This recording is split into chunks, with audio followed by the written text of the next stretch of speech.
여러분은 이런 경험을 해보신 적이 있으신가요?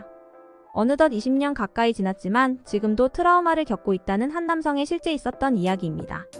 안녕하세요. 집은 광주이나 현재는 남원으로 강의를 다니고 있는 60대 남성입니다. 최근 뉴스를 보다 보니 화장실에 갇혀서 고생하다가 다행히 거실에 둔 스마트폰 앱으로 전화가 되어 구조된 남성의 이야기를 듣게 되었고 그때 일이 다시 생각이 났습니다. 시대가 많이 변했네요. 지금도 트라우마가 있을 정도로 그때 일은 정말 두고두고 안 좋은 기억으로 남아있어서 야외 화장실을 가게 될 때는 항상 주의하고 있습니다.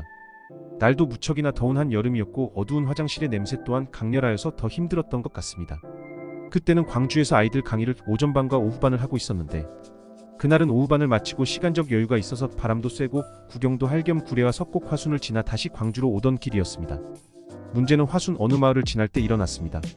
잘못 먹은 것도 없었는데 장에 강렬한 신호가 왔고 마땅한 화장실 없어서 찾아다니느라 식은땀이 날 정도였죠. 산이나 들에 걸음을 준다는 마음으로 차를 멈추고도 싶었지만 다행히 어느 마을 앞에 작은 화장실이 하나 있어서 안도의 한숨을 뱉으며 저는 차의 시동도 끄지 않은 채 급히 화장실 안으로 뛰어들어갔지요. 화장실은 간이 화장실이라 불도 켜지지 않아서 어두웠지만 급한 저로서는 다른 선택의 여지가 없었습니다.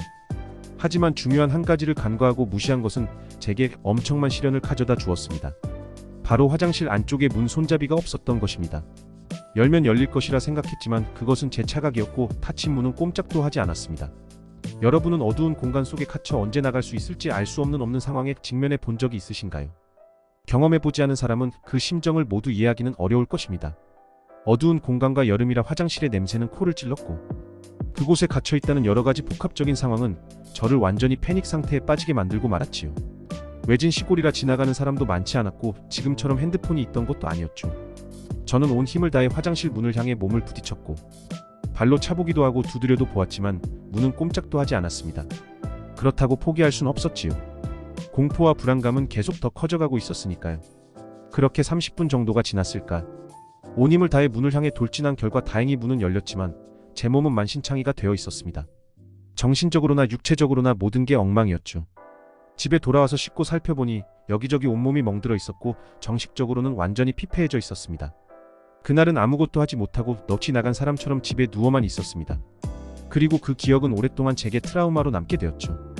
이후 그 화장실에 관련하여 해당 관공서에 얘기하여서 문은 꽂혀진 것으로 알고 있습니다. 살다 보면 아주 사소하고 작은 것을 무시하다 보면 그것이 가장 중요한 것일 때가 있습니다. 다행이지만 여러분들은 이런 일 없이 좋은 일들 가득하길 바라겠습니다. 끝까지 들어주셔서 감사합니다.